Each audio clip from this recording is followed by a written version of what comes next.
This is the Horse Radio Network. This is episode 166 of Horsemanship Radio, brought to you by Finishline Fencing, the original and only warranted horse fence of its kind. Horsemanship Radio is a part of the family of the Horse Radio Network, and today we have an author and an advocate who will touch your hearts with their stories.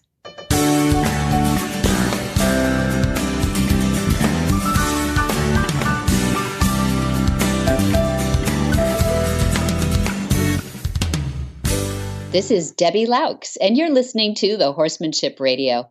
Thanks for joining us. Horsemanship Radio airs on the 1st and the 15th of the month, and I have my producer Jen with me today and down there in Florida with weather. How's it going? Greetings! We skated it this time. Hurricane Laura went around us and into the unfortunate arms of Louisiana and Texas. Yeah. And now it's creeping its way up the Midwest through Tennessee and Kentucky. So we are safe and sound here.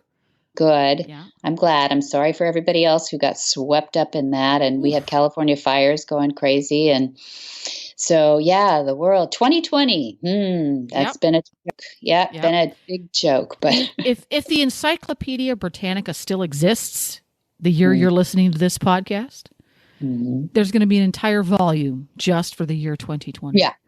You can go on the internet and you can put in what happened in history on this day. Can you imagine what it's going to look like when you go, type in what happened, what were the news stories, what happened in history in 2020? In 2020, the whole year. Exactly. Yeah. Well, the one respite we have are horses. And it's true. I mean, right? I mean, horses actually, not a lot has changed. Our effectiveness has not changed with horses. We might be spatially challenged between our horses. And I'm sorry for those of you who can't get to your horses.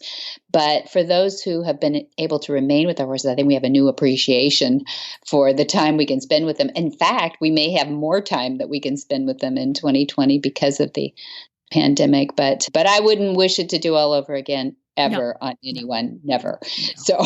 So today is going to be a little bit of escapism. I think the two women on this episode just are going to just make you tear up. Maybe if you're sensitive like me, like that. Yeah, it's going to be a feel good show.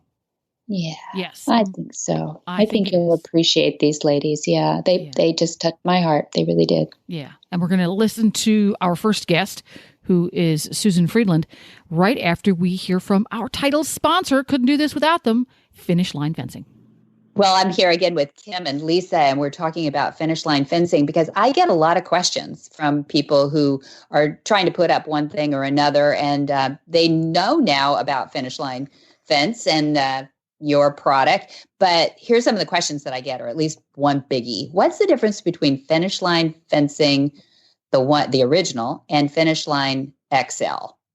Yeah, absolutely, Debbie. Like I mentioned before, the original Finishline has actually been out for over 30 years now, and that one was actually developed for horse safety. It's 1,250 pounds of tensile strength. It's 4 millimeters in diameter, and it's available on a spool, and one spool only weighs about 24 pounds, so it's very lightweight and easy to handle.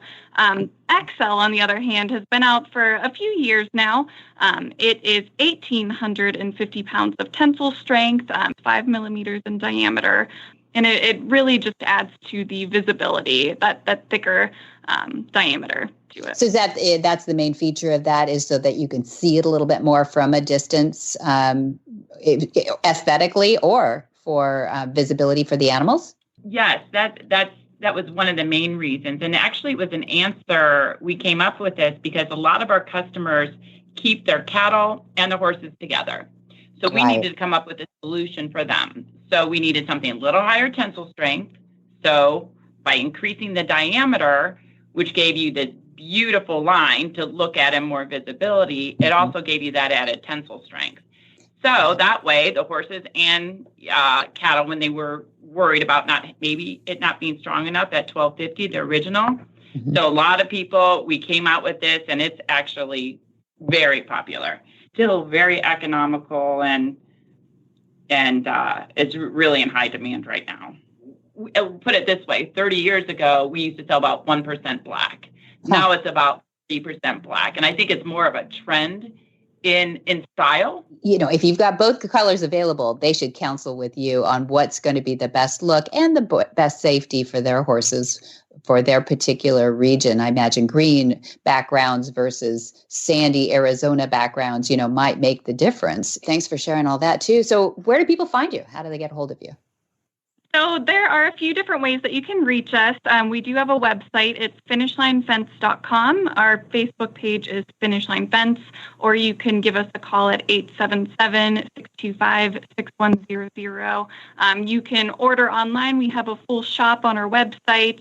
You can give us a call. We'd be happy to get you a quote for free. And we do ship out daily and worldwide as well. We're very quick on shipping. We usually ship out the same day, if not the next business day. Susan Friedland is a middle school history teacher by day and horse girl 24/7. The displaced Midwesterner who resides now in Southern California blogs about real horse life on her blog, Saddle Seeks Horse, featuring alfalfa scraps in her handbag, always dusty riding boots, and product reviews for equestrians. Susan's writing has been featured in Horse Illustrated, Sidelines Magazine, Horse Nation, and Equitrekking. Well, welcome, Susan Friedland. Good to have you on the show again. How are you? I'm doing great. Thanks for having me on again, Debbie. It's always fun to chat with you. It is fun, and I'm glad that you're on. I mean, we've met on the trails too. That was a lot of fun. And I know that you just rode a big old Clydesdale cross, I guess, or something. What were you doing? It was actually a full Clydesdale. Oh.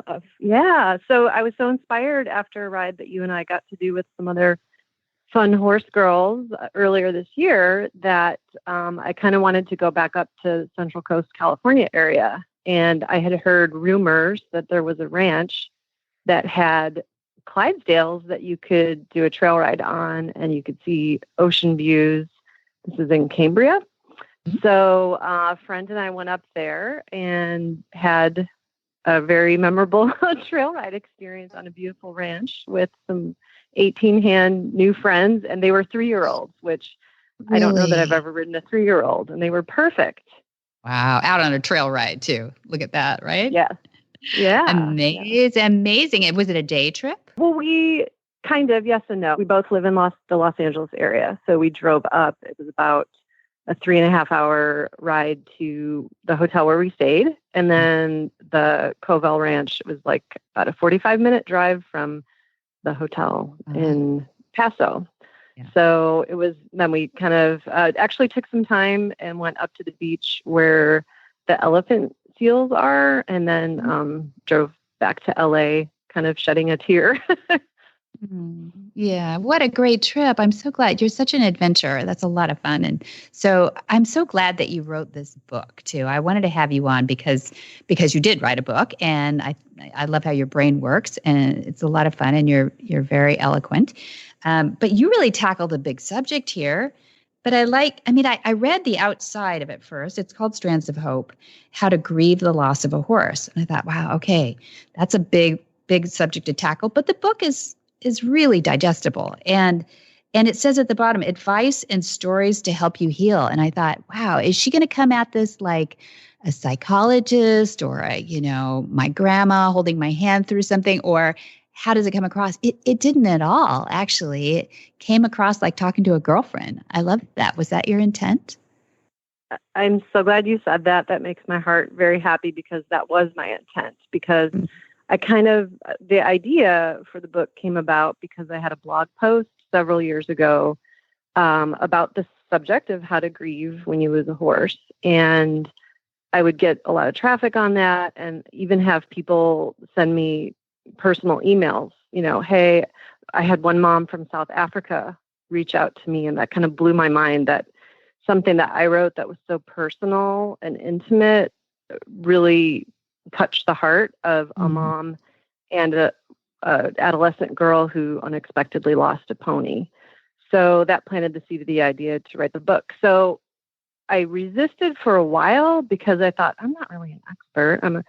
My day job, I'm a school teacher. I'm not a minister. I'm not a therapist. I'm not, some researcher on the subject of grief. So who am I to think that I can make someone feel better. But then just, I think then that was the very reason that I did find one book, it's out of print now, but written specifically to the topic of grieving a horse. And when I read it, it just didn't really resonate with me for a few things. One, it felt very overly sentimental, and it dealt with aspects of like the decision-making process of, putting your horse down. And I felt like people would have already had to be at that point. And then what do you do? Because when I lost my heart horse, it was like, whoa, there goes my identity. There go my friends. There goes my lifestyle. And it was just very jarring. I didn't really know what to do with myself. So, so that was my hope, that I could just write it as though I were having a conversation to someone. And, well, this is how I did it. It's not necessarily the right way or the best way, but it worked for me. And maybe there's something another person could glean that might help them through a very difficult time. Yeah. So as you write, you didn't have wild aspirations that you could help people get over it, but more maybe get through it, I guess. Yes. Yeah. Yeah. No, I like how you put that. Okay. Write that down. Yeah. No, but as we've all gone through it. We've all made those decisions and all that too. But I think the hardest part is actually being the friend and knowing what to say or how to be that friend, too. Even though you've been through it, you can't, it's such a personal, how long they've been with the horse, what the conditions, all that stuff is just so personal. And I love how you said that it's an end of an era kind of thing. It is an end of a time, especially for you with DC, because you had been with your horse for so long and through so much. But I mean, I guess everybody would say that, really, who's had a horse for a while, especially through childhood or partial childhood too. So I loved how, is that right? Yeah. I was just saying, definitely. Yeah. And I love how you started. I'm so sorry, And when I jumped in there and I thought, okay, first thing you tell me is I'm not alone. That's a good thing to remember. It's like, for me, it was like when I was first had children too, it was like, I thought I was an island. I mean, I got it about the horses, but children, not so much. It was like, none of my girlfriends were having kids yet and all that. And I thought I was an island. I thought I was alone and that I was going crazy. And, who are these demon children, and who come out saying no, they come out negative. And then you get with other people and you can begin to share. And then you think, okay, I'm not the only one going through this. So I picked this book up as a perfect gift book. This is what you say. This is what you do. This is how you say, I'm sorry, is you give this book. I'm very flattered. That's true. Yeah, it's like a sad gift. But I think if you did have a friend who, was struggling, it is sometimes hard to find the words because we're sad. My friend's horse passed away a few years ago, and you cry too, not necessarily because you had such a connection with the horse, but because you feel that pain, because that's something you've gone through yourself. And then because you love your friend, you can imagine, you can't relate 100%, but you can feel the depth of what that loss is. And so, for some people, probably definitely giving them the book. And I intentionally made it a short book because I feel like it is a sad topic and I didn't want to overdo it. Good. But if it's something that I think there's about 100 pages, and actually one of my beta readers said she read it in just the span of an afternoon, I think just a few hours. So I do like that about it. I do too. It's like a really nice card, a really nice card. What's a card going to say? But this says so much. It talks about tears. Go ahead and cry. Cry with your friend too, but cry. It's okay to grieve and talk to a friend too. Don't just hold it in. You might learn something about what people have been through too. Little tips. I'm not going to give a whole book, but I mean, write a eulogy. I love that. That sometimes that's cathartic for people to be able to write things down. Maybe not, but you give optional assignments that way and embrace your grief. I started thinking about each chapter, how important each one was. A lot of people think of commemorating, get a strand of the forelock or, what other people are going to do. But most important, I think the ride again was really cathartic too. What did you think when you wrote that? Well, for me, I was in kind of a unique situation in that my horse was in another state because I had relocated for a job and had not found a good place because he was 23 and I wasn't sure if it was fair to trailer a 23-year-old horse basically across the country and, change to a Los Angeles horse lifestyle, very different from a horse in the Midwest where there's ample pasture and turnout time. Mm-hmm.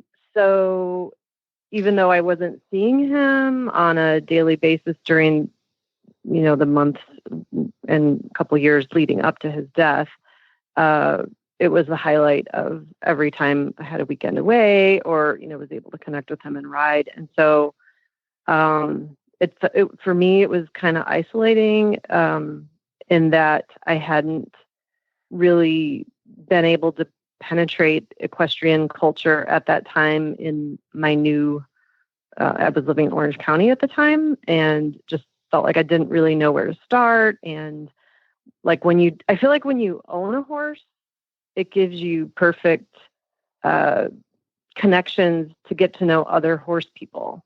And because you're where they are and, you find out about the same events or things. But then when you don't have a horse, even though no one's trying to make you feel like an outsider, in a way, you do feel kind of separate from that horsey culture or community. So I'm not really sure if I answered your question, Debbie. No, you did. Yeah. You did. Yeah, no, that's great. And I think probably the process of learning about other people's way they grieve or what their story was helped you as well to write this book. Do you have a story or two besides the mother and daughter from South Africa? Were there any others that touched your heart? Mm-hmm. Definitely. So many years ago when I was still living in Illinois, a good friend of mine, she's still a good friend, but I don't see her as frequently. Her name is Amy. And she had this awesome horse named Spud. And he was a quarter horse. I mean, just one of those, could do anything, had the best heart, the best brain, put a little kid on him. You could jump big jumps on him. You could trail ride. You could go bareback. And I remember, this is over 20 years ago now, but one day Spud was there at the barn and the next day he wasn't there because when they went to get him in the pasture the prior evening, he was on 3 legs and they had no idea what happened, some tragic accident. So anyway, I flash forward, she and I kind of lost touch. And so through Facebook, I was able to reconnect with her and found out she had gotten another horse, years later after this horse Spud had his tragic passing.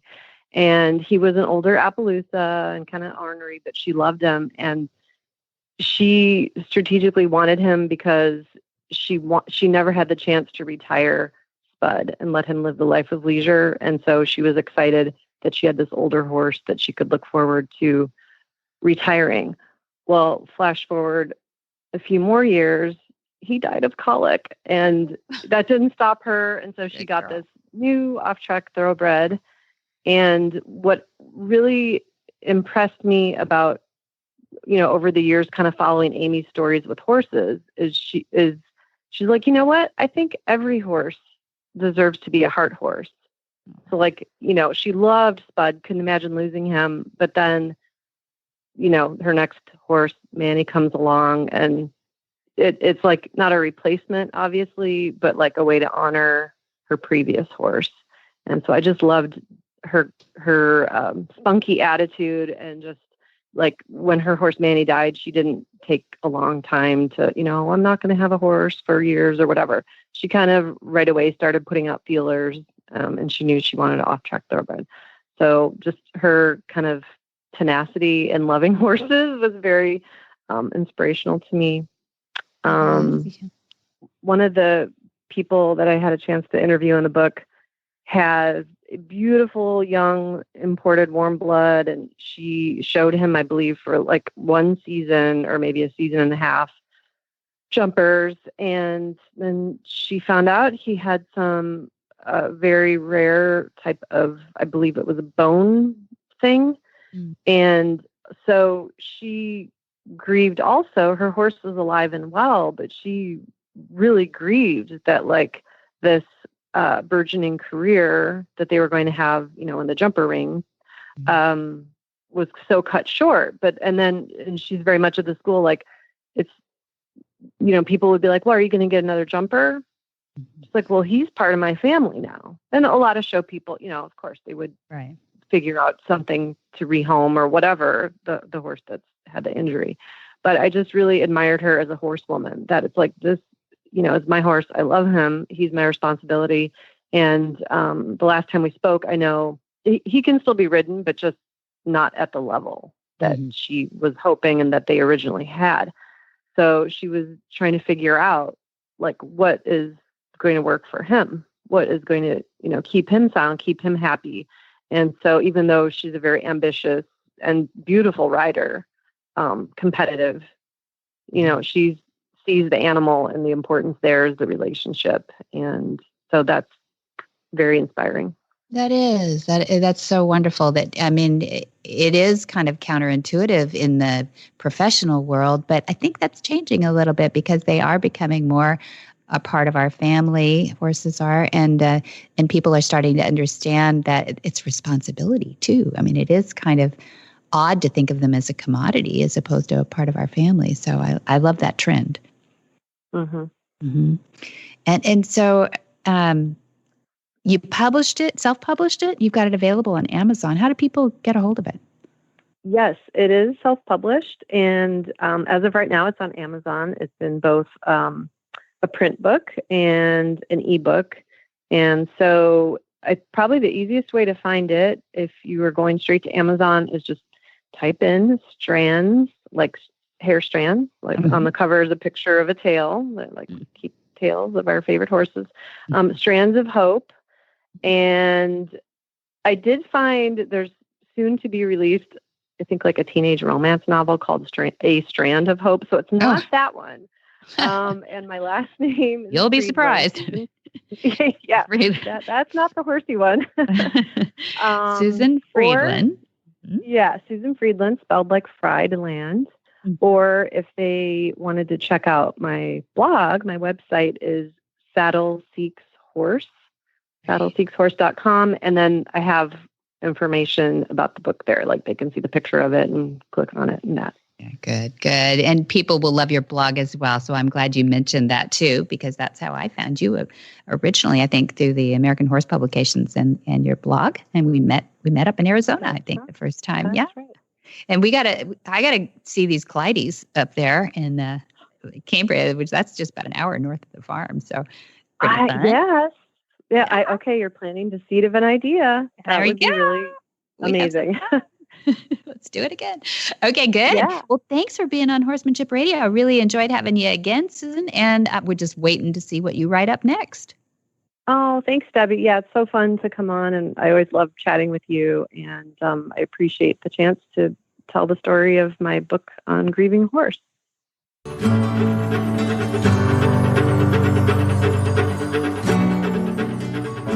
Imagine if you could take Monty to the barn with you. Watch and learn as he addresses each challenge with your horse and answers your questions too. You head to the arena and you work on each new lesson, knowing Monty's there to encourage you, all with violence-free, tried and true methods. After all, he's been helping train horse lovers all his life. With his online university, you could be like Kathy, a retired teacher who just bought her first horse. Recently, I went to a tack shop to look for a smaller halter. I'm 61, just purchased my 14 hands POA the day after my birthday, just a few weeks ago, after never having had a horse. And yes, that's crazy, but as a retired teacher who never had a hobby other than teaching, I decided to go for it. My hubby and I have taken lessons this past year, but I really longed for a relationship with a horse. The only other experience I'd ever had was to ride a horse in Philly, Pennsylvania, my hometown, when I was 16, and I got bucked off. And that was it until I was 61. Well, the owner of this tack shop, just this precious lady, 84-year-old lady, gave me a copy of this magazine, Equine Monthly.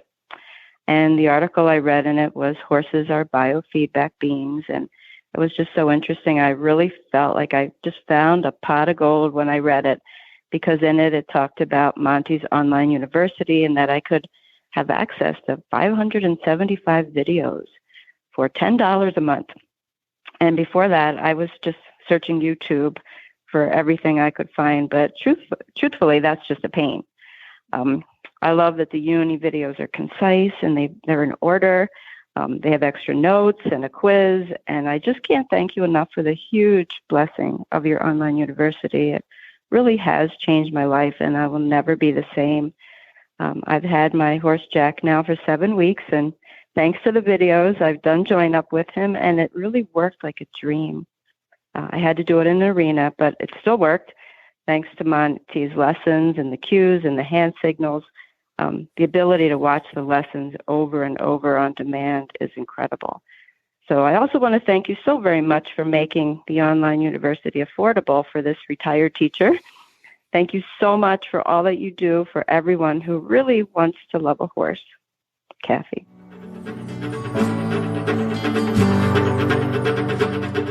Laura Leigh is founder and president of Wild Horse Education.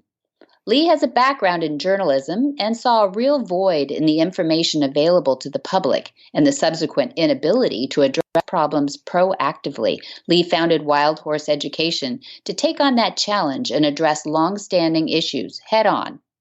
Laura's resume includes a decade of on-the-range data collection and documentation that has been allowed as evidence in court rulings that were deemed impossible by many to achieve.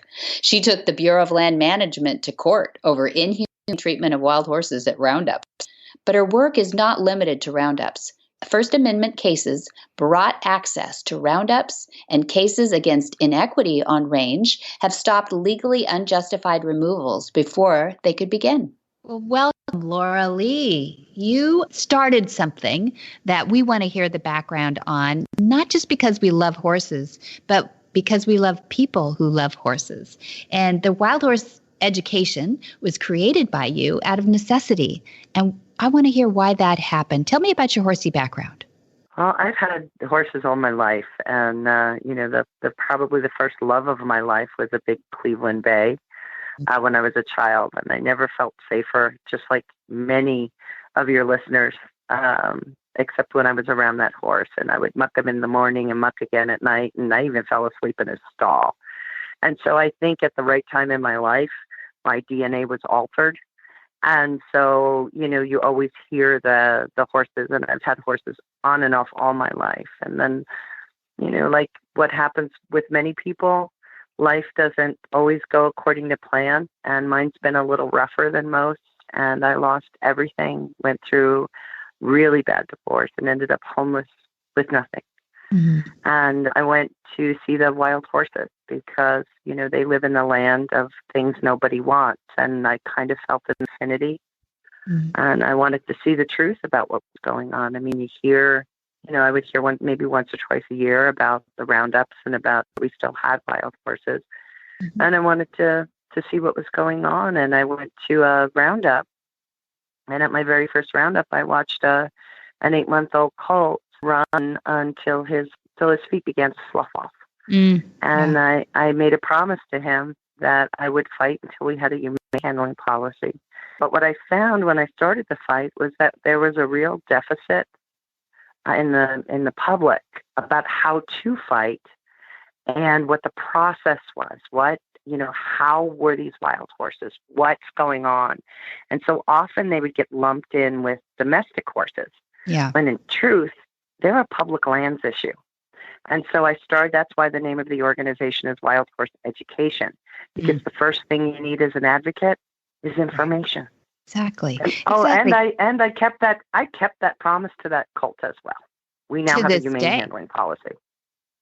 Awesome. And you've been instrumental in so much of that. So many people want to advocate for horses, and you know that you can see wild horses and everybody agrees that they're beautiful and they're iconic and they're part of Americana. But let's talk a little bit about what's the difference between a wild horse on lands like that and a domestic horse on lands like that. Is that a difference? Yes, it's a huge difference. So biologically, there's no difference. Now, so all these herds have, you know, many of them have unique DNA because of the land they stand on and the influence of the history of the land. But biologically, a horse is a horse. Legally, the wild horses carry a very unique definition.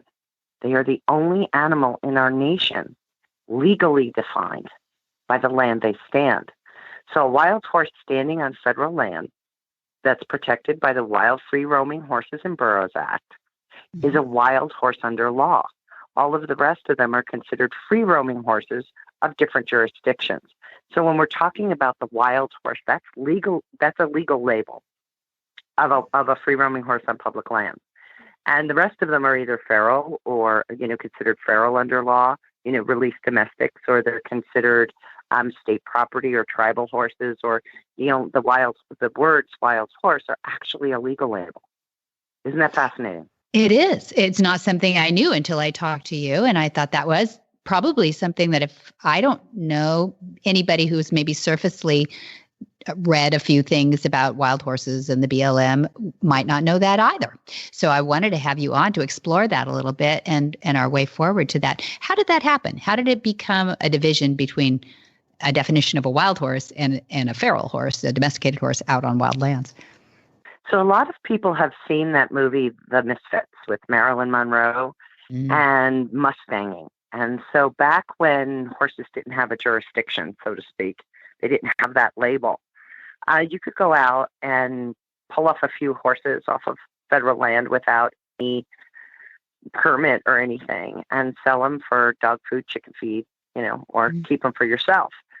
And that was Mustanging. And it was driving the populations of free roaming horses and burros on our public lands down to nothing. And it was cruel. It was extraordinary cruelty out there with poisoning of water sources and stuff like that. And so there was this woman who we now know as Wild Horse Annie, whose real name was Velma Johnson. And she made it her life's mission after seeing a truck go down the highway with blood dripping out of the back and saw it land in a slaughterhouse. And she made it her mission to get protection for those horses and gained federal jurisdiction by the passage of that law. And so the word Mustang is kind of a catch-all term. The word wild horse, Velma Johnson was responsible for that. Not much has moved on, though, since Velma was influential. Not much has changed. So so the Misfits, was that a 50s movie or a 60s movie, something? I mean, it goes pretty far back. 1961. There we go, right in the middle there, the beginning of the 60s, right? And anybody who watches that movie, it is pretty interesting how not only horses are treated, but women as well. Yes, and that hasn't changed much either. No, I was wondering what you might respond to that with. Out here as a woman in this fight, it's very difficult. You know, you're treated differently because you're a woman, and then again, you're treated differently because your interest is wild horses. And they often, see wild horses as the women's issue of public lands. Really? And so it gets really, interesting and complicated when you go into the psychology. But the psychology of the West hasn't changed much from the Misfits either. There's been one policy change since Velma's work, and that was that humane policy. And I did that litigating as a homeless woman out of the back of my truck, going roundup to roundup to roundup. But every other policy change that we've had has really taken it backwards, not forward. So if you look at when we passed all our environmental laws in this country, the Endangered Species Act, the Environmental Protection Act, all of them, It's all around the same time as the Wild Free Roaming Horses and Burros Act. It was that 1970, turn of the century moment. I mean, turn of the decade moment. And the Wild Horse and Burro Act has gone backwards, not forwards, just with that one policy change. And that's what I really found was that lack of understanding that when we want to advocate for the wild horses, it's within the laws of public lands management, not within the laws of domestic animals. And so even when I was litigating just to stop the abuse at roundups, that wasn't a domestic law case. It was a public lands case. So even when we're talking about, don't run them till they collapse or through barbed wire or hit them with a helicopter, that's a very different law book. It's a public lands law book. And that's where we have to win this thing and fight this thing. And I think that the public sees a horse, knows a horse, loves a horse, and then doesn't understand about our public lands in the United States. In the United States, it's extraordinary. The federal government holds in trust hundreds of millions of acres of land. That's your land. And that's a very unique American conversation as well. And the horses are a part of that, an extraordinary part of that. If you could go back to 1968 or so, and you had hindsight, which is never possible here, so we're in dreamland, I know. But if you could go back and start to advocate for something back then, what would you do? Well, first I would make Velma Johnson tell me everything she knew and everything she had experienced. There's a book out there written by a writer, Alan Kania, and it's Kania. If your listeners are interested, and it's an extraordinary biography of her life. And I only read it a couple of years ago, but so much of what she fought for and knew was lost when she died. And so to make sure that everything she had experienced could be picked up where she was leaving off, and that fight could have continued, her fight. Her fight was really for that wild horse on public lands, and she really understood it. And so that's one of the reasons I'm trying to train wild horse education next gen right now, is so that, none of us live forever. And everything I've seen and experienced, I hope that it gets built on so that what I've done doesn't have to be redone or relearned. That's a good goal. How many people out there do you feel like really have their minds wrapped around it? Around wild horses, truly, the wild horse issue, maybe a dozen. Yeah. Okay. That's worrisome. Many of the organizations that you will see put out something about wild horses or whatever, they're large domestic animal organizations. Their fight really isn't they're not public lands organizations either. And when they get involved, they have actually made things harder in getting horses managed on our public lands, not easier. And because it gets drawn into that other place. And that's what happened after Velma died. Right. So if you could go back and change a trajectory, that's where you'd probably go. Wild horses would go, and not just up the education, but really bring wild horses into that public lands conversation. Yes. Part of the environmental movement and not part of the domestic animal movement. Exactly. Seems like a strategic fork in the road happened right there. And I think a lot of people would understand it better. Tell us the uniqueness. You've lived with the horses. You've lived in a car because you were homeless trying to advocate for these animals. Tell us what's unique about them. You've lived with domestic horses, you grew up with horses, and you've seen the wild horses. Yeah, the wild horse is like the true horse. And when you sit with them, not only can you finish a thought, but the more you sit with them, you can hear them. And I know that sounds goofy, but we, as all horse owners, your horses communicate with each other. They communicate with you.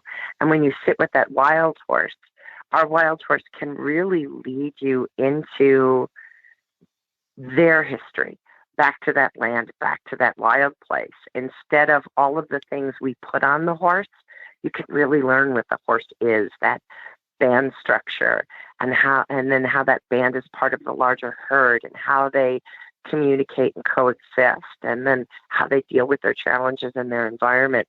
And with horses, most domestic horse owners know this. When there's a threat, they react.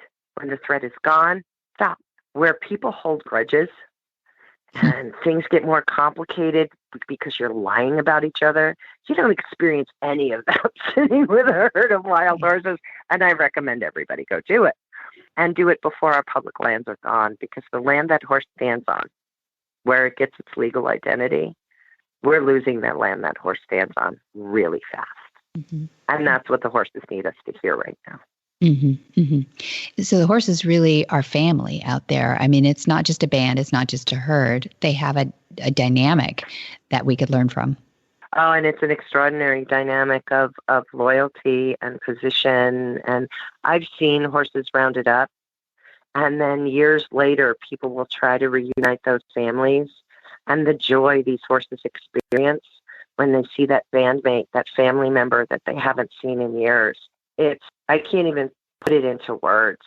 And so as human beings, so often we like to set ourselves apart from the larger human, animal kingdom, when there are so many things we share. If you hadn't seen your child in 3 years and then all of a sudden see your child again, horses feel. Mm-hmm. Yeah. And they feel joy, and they feel sorrow, and they feel loss. And these times when they're reunited, it's just extraordinary to witness them talking and communicating, and then they fall back into their old place in the herd, and it lasts forever. Wow! If you had a way to put horses in some sort of preserves of some sort. I have no idea what that looks like, but you knew that it was a controlled situation where there isn't any interference with farmers or, all the political stuff that goes on. You really could, I know it would be a fence, but, you'd have them in an area. Yeah, I'd never leave, but yeah, go ahead. I know, right. You'd build it from the inside and never step over the fence. But, and then lock the door. That's right. But what would that look like? Would that be something that people could go see, or would you rather that people didn't go see? Or could it be something that we could really teach the value of these lessons that horses hold for us? Yes, and if you could make it large enough, because this is the thing. Wild horses, not just their legal definition being the land they stand on, they're wild horses because of the sage-grouse, the mule deer, the elk, the mountain lion that they share their range with. And so if I was going to create my preserve, all of those things would be a part of it. And you could watch from a distance, a respectful distance, and learn the lesson of that interconnected web of the life that humans have interfered with, and what wild really means. Mm-hmm. Could we watch cameras? Could we, put? Oh, okay. Absolutely! I've tracked mountain lion, and was a herd where the population, the full maturation rate was about 7%. And so the herd grew very slowly. And there were 2 mountain lions. And that's why. Mm-hmm. And so the weaker and older and sick animals, and they shared that range also with the antelope and the sage grouse. And it was incredible to sit there and watch this. Mm-hmm. But Wildlife Services killed the mountain lions, and the BLM removed the horses. And there's cows out there, and the grass and the range and the sage grouse, it's all gone. Yeah, and that's been our direction. So we would like people to get educated and find out what they can do. What about the person who throws up his hands and says, "Are you kidding? It's the government. We're never going to get anything done." What do you say to them? I was homeless in my truck with no money, and I got them to change policy. One voice can make a difference. And if we all get educated on an issue, focus on that issue, and we all step and speak at the same time, we can move a mountain. You're brilliant. That's awesome. How can people give us a call to action? What should we do? Well, right now we've got a budget debate, and what Congress is getting ready to do is throw an additional 40, maybe possibly 50 million at the BLM program the way it stands now, with a small portion of it set to go for some temporary fertility control. And all of that is, tools in the toolbox. But BLM has never created a blueprint for actual management on the range, where all of those things I talk about, the range preservation, critical habitat, water, all of those things I'm talking about, BLM has never created that blueprint for management. And so we do have an action item on our website where people can go and take action and begin to urge their legislators to mandate that BLM create those management plans for our herds prior to spending any money on that herd, that we actually have to have the ability to engage that conversation. And then the other thing that we do is, if you follow our website, there's a little box that says follow us. Just this week, there was a roundup. They had set up corrals and the horses were having trouble getting water during this roundup. And we had an immediate call to action where people could take action. They did, and we got those panels open so those horses have easier access to water. So we have the big actions in the big picture and then the little actions. And you can see them all if you just follow the website. So go to wildhorseeducation.org. .org. And there's a little box that says follow us, and put your email in there and you'll get all our alerts. And we will, Laura Leigh. And when you have more information or something that we can do, I would love to have you back. I would love to know that you've got people that you're mentoring out there, and we'd love to hear from them as well to see if we can keep the legacy going to protect the horses, and that we can create some pathway so that we can grow as a population, which is going to happen with humans. Well, I don't know. During the COVID time, it's a little questionable. Now, what we have to all have, and what we all need to do on every single issue that we're facing, not just wild horses, is we need to learn how to have an honest conversation and allow everybody to have a voice in that process. We have to stop being selfish, and we have to stop being cruel. And that's a statement clean across the board. Yeah, good. Well, good people get involved, starts the ball rolling. Like you. Thanks, Laura Leigh. Amen. Whisper the language of the herd. Listen, you don't have to say a word. It's time for Jamie Jennings to fetch an email from Monty Roberts' inbox and share a morsel of Monty's wisdom in a little segment we like to call Ask Monty. Leave this world a better place and learn the magic in the language of the herd. Dear Monty, does your horse ground tie? I have started to ask my horses to ground tie, often side by side for tacking up, and just working with them on the ground, asking them to be quiet and stand by themselves without fussing against the gate or a rope or anything. I have also started to take a few minutes before every ride to let them stand tacked up quietly, ground tied, and have noticed them actually dozing off and kind of meditate. It has made a huge difference in how quiet and calm they are on the trail. What do you think of this technique? Is it a good thing to ask horses to stand ground tied while tacking up? Monty's answer. Dear Carrie, congratulations for taking the time to make these observations. I have no problem with the ground tie procedure. I simply would want no chance that the horse could step on a rein and injure his mouth. I feel sure you've taken measures to prevent this. Your discovery that relaxation extends itself to circumstances later in the day's experiences is impressive. It is also true that relaxation and cooperation build on the human observation that these circumstances are comfort-inducing. For more of these insights into good horsemanship, go to MontyRoberts.com and click on the words Ask Monty at the bottom of the page. What in the wide world of sports is going on here? Where in the world is Monty Roberts? Monty is looking forward to meeting some new friends, two-legged and four-legged. Coming up swiftly here now is our Horse Sense and Healing. It flags up on September 11 through 13. You'll see a theme here in the fall. Squeezing in between the Horse Sense and Healings, we have October 12 through 16. It's the Monty Special Training. We moved that from August due to COVID, but it's going to be more fun in October. So we're going to have that October 12th through 16, and then October 23 through 25, we'll have a Horse Sense and Healing. We will have one as well in Solvang on November 13 through 15 and December 4 through 6. So we're on some makeup for those on Horse Sense and Healing, and that's for our first responders and our military veterans that have had some experience with post-traumatic stress. So we put them with the horses and we put them in a round pen and we let them just mingle and communicate and have 3 days of just peace. And it's really been effective. And our science trials come out to prove that that is true. And then in February 8th through 12, we have Monty's special training with Portuguese translation. We have our friends from Brazil coming in February to experience that Monty's special training as well.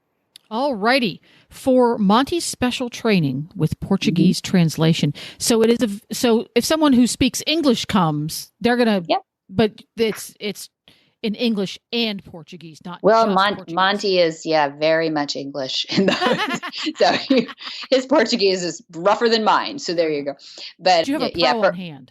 We have a pro translation on hand who, in fact, is an instructor and so knows, Monty's terms. And so it really sense. puts it. Yeah, because for somebody who just is a normal everyday translator and not a horse person and not trained in Monty's method might struggle a bit to translate. Oh my gosh. Yeah. Funny parts are we've had that professor type translator, years ago. And the funny part is by the time they finished describing what Monty was saying in, 8 words and they've done 20, the horse is on to the next project. It just doesn't work. And so, it's pretty good that way. They get it down. Dad speaks pretty succinctly and to the point because of the horse's movement and as the progression is going on anyway. But you'll come out speaking Portuguese before the end of the week. I'm sure of it. Well, there you go. An extra bonus. Exactly. If you would like to take advantage of that bonus as well as any of the others that Debbie just mentioned, you can find them all at montyroberts.com, the official website, or you can call Flag is Up Farms at 805-688-6288, where you can speak with a knowledgeable and friendly, real honest-to-goodness human being sitting right there at Flag is Up Farm. For today's details, we'll go to today's show. Where are they going to go? They're going to go to horsemanshipradio.com, and they're going to find links and photos and more information about our guests. Go there because you'll find their websites and get a lot more information. And as always, we love your feedback. Please follow us on Facebook. That's facebook.com, Monty Roberts, and Twitter at Monty_Roberts, and Instagram at Monty_Roberts. Look at that. I see a pattern. You're better with the app. You kept it straightforward and easy. To get all of the Horse Radio Network shows, including this one, Horsemanship Radio, on your phone, which is where most folks listen to them, you can download the Horse Radio Network app. It's free and easy to use. It's available for Android or iPhones. Go to your app store and just search Horse Radio Network and download it today. And you can also listen on your favorite podcatcher like Spotify or iTunes and various and sundry others.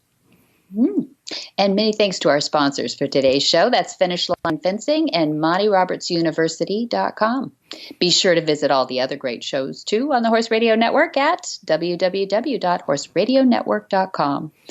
Until next time, have many happy horse hours.